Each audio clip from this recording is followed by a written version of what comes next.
IT expert YouTube চ্যানেলের পক্ষ থেকে সবাইকে স্বাগতম জানাচ্ছি। আজকের ভিডিওর বিষয় হচ্ছে বিজয় বাংলা এবং অব্র কিবোর্ড, এই দুটোর মধ্যে কোনটা ইউজ করবেন বাংলা লেখার ক্ষেত্রে। জাস্ট আজকে বাংলা দেখাচ্ছি, এর পরবর্তীতে আমি উর্দু আরবি নিয়েও আসতেছি। এখন জাস্ট হচ্ছে দুটোর ভিতরে কোনটা সেরা এবং কোনটা কিভাবে ব্যবহার করবেন, কোনটা কিভাবে ইনস্টল করবেন, সব কিছুই থাকবে এই ভিডিওতে। সো দেখেন, এখান থেকে আপনারা জাস্ট হচ্ছে ক্রোম ব্রাউজারটাকে ওপেন করবেন। সিম্পলি ক্রোম ব্রাউজারটাকে ওপেন করে আমি কিন্তু এর আগে অলরেডি বিজয়টা দেখাইছি। জনের কাছে বিজয়টা কিন্তু আমি এই ভিডিওতে দেখাবো না। বিজয় ইনস্টল সহ ডাউনলোড সহ সব কিছুই কিন্তু আগের ভিডিওতে ক্লিয়ার করছি। বাট এখন এই ভিডিওতে শুধু অব্রোটা ক্লিয়ার করব, তারপর দুটার কম্পেয়ার করব। সো এখানে লিখলাম অব্র কিবোর্ড, দেন এখান থেকে প্রথম যে ওয়েবসাইটটা আসছে এখানে একবার ক্লিক করবেন, দেন ডাউনলোড অব্র কিবোর্ড এখানে ক্লিক করবেন। দেখতে পাবেন যে এখানে কিন্তু ডাউনলোড শুরু হয়ে গেছে। এরপর ডাউনলোড হয়ে গেলে জাস্ট এই জায়গায় একবার ক্লিক করবেন, তাহলে কিন্তু ইনস্টল হয়ে যাবে। বিজয় বাউন্ডার থেকে কিন্তু অব্র ইনস্টল করা খুবই সহজ, জাস্ট ইনস্টল করলেই কিন্তু হয়ে যাচ্ছে। এরপর হচ্ছে কি, এরপর দেখতে পাচ্ছেন যে এভাবে কিন্তু একটা উপরে আইকন চলে আসবে অব্রোডটা, এবং এক সাইডে আছে বিজয় বাউন্ন আর এক সাইডে আছে অব্রোডটা। ঠিক আছে, এখন দুটোই ইউজ করব। দুটোই ইউজ করার ক্ষেত্রে কিভাবে কি সমস্যা হতে পারে সব কিছুই কিন্তু ক্লিয়ার করে দিচ্ছি। জাস্ট আমরা মাইক্রোসফট ওয়ার্ড এটাকে ওপেন করলাম। ওপেন করার পরে এখান থেকে জাস্ট হচ্ছে ব্ল্যাঙ্ক ডকুমেন্ট নিচ্ছি, ব্ল্যাঙ্ক ডকুমেন্ট।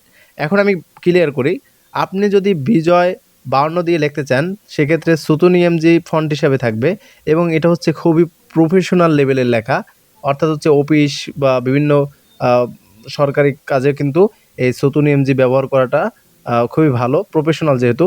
এটা কিন্তু লেখাটা অনেক কঠিন, আমি বলে রাখলাম, টাইপ করা অনেক কঠিন। কারণ হচ্ছে আপনি যদি টাইপিং অভিজ্ঞতা না থাকে, অর্থাৎ হচ্ছে টাইপিং বাংলা অভিজ্ঞতা না থাকলে কিন্তু আপনার লেখা অনেকটা কঠিন হবে। জাস্ট এখানে দেখতে পাবেন যে কিবোর্ডের উপরে কিন্তু একটা কির উপরে একটা বাটনের উপরে কিন্তু দুটো অক্ষরও আছে। এজন্য কিন্তু বাংলা বিজয় 52 ব্যবহার করাটা অনেক টাফ।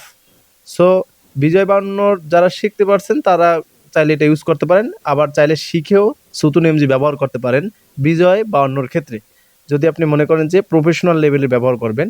আর যদি মনে করেন না, আপনি চাইলে মনে করেন স্কুল কলেজের বা বিভিন্ন প্রতিষ্ঠানে যদি কোশ্চেন তৈরি করেন, সেক্ষেত্রে আপনি চাইলে কিন্তু অব্র ব্যবহার করতে পারেন, বাট ভালো হয় সুতুনিএমজি ব্যবহার করলে। এখন যদি মনে করেন যে না, আমি এত টাইপিং আমার মনে থাকতেছে না, আমি অব্র দিয়ে লিখবো, সেক্ষেত্রে আপনি কি করবেন, এখানে একটা জিনিস বলতে, বিজয় 52টা কিন্তু ওপেন করার নিয়ম হচ্ছে কন্ট্রোল অল্টার বি চেপে কিন্তু ওপেন করবেন, আর হচ্ছে তোমার হচ্ছে সুতুনিএমজি ফন্ট হিসেবে রাখবেন। আর যখন আপনি অব্র দিয়ে লিখবেন তখন জাস্ট হচ্ছে দেখতে পাচ্ছেন যে উপরে একটা অব্রোড সাইডে আপনি জাস্ট হচ্ছে ইংলিশের উপর বাংলা ক্লিক, বা ইংলিশের উপর একবার ক্লিক করলে তোমার বাংলা হয়ে যাচ্ছে, এই জায়গাটা আবার ইংলিশ হয়ে যাচ্ছে।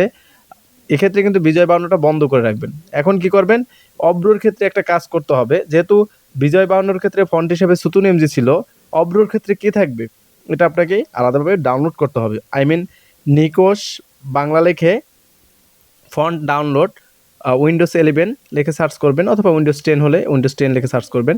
তারপর হচ্ছে দেখতে পাচ্ছেন যে প্রথম একটা ওয়েবসাইট চলে আসছে, এই ওয়েবসাইটের ভিতরে প্রবেশ করবেন।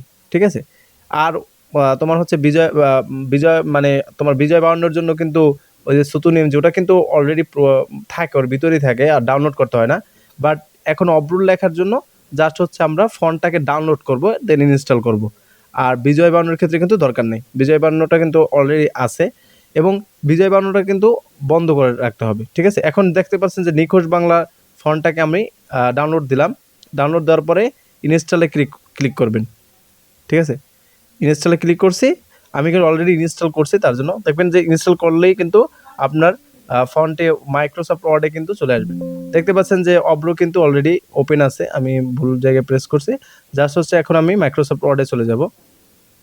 আমার কিন্তু বিজয় বাংলা কিন্তু অলরেডি বন্ধ আছে, আমি জাস্ট হচ্ছে অব্রোটা দেখাবো। বিজয় 52 তো আমি অলরেডি দেখাইছি, বাট এখন অব্রোটার কাজটা জাস্ট করব। অব্রোতে মনে করেন আমি এখন বাংলা লিখবো, জাস্ট হচ্ছে এখানে একবার ক্লিক করলাম, বাংলা চলে আসলো। চাইলে আপনি F12 ব্যবহার করতে পারেন, F12 বাটন। এখন কি করবেন, এখন কিন্তু সুতুনিএমজি দিয়ে কিন্তু লেখা হবে না অব্রোর ক্ষেত্রে। অব্রোর ক্ষেত্রে নিকোশ বাংলা, ওই যে ডাউনলোড করছিলাম ওটাকে খুঁজবেন, খোঁজার পর সিলেক্ট করে দেবেন। এখন যদি আপনি লেখেন AMAR তাহলে কিন্তু আমার চলে আসবে। তাহলে এই লেখাটা কিন্তু খুবই সহজ। অবরোধটাও একটু শিখতে হয়, অনেক বর্ণগুলো উঠানো একটু টাফ। তার জন্য এটাও একটু শিখতে হয় ভিডিও দেখে, বা আমি ভিডিওতে দিয়ে দেবো, সমস্যা নেই। আর আমার, সোনার যদি আমি লিখি এসো, এনে আর সোনার, আমরা যেভাবে মেসেঞ্জারে টাইপিং করি, এখানে কিন্তু সেইভাবে লেখাগুলো আসবে, ঠিক আছে? আশা করি দুটোটা বুঝতে পারছেন। আমি বলবো যে বিজয় বাংলাটা কিন্তু পারলে কিন্তু বিজয় 52 খুবই ভালো। আর যদি আপনি না পারেন সেক্ষেত্রে অব্র ব্যবহার করতে পারেন, বাট বিজয় 52কে আমি এগিয়ে রাখলাম। সো এই ছিল ভিডিওটি ভালো লাগলে অবশ্যই চ্যানেলটিকে সাবস্ক্রাইব করে দিন। ধন্যবাদ।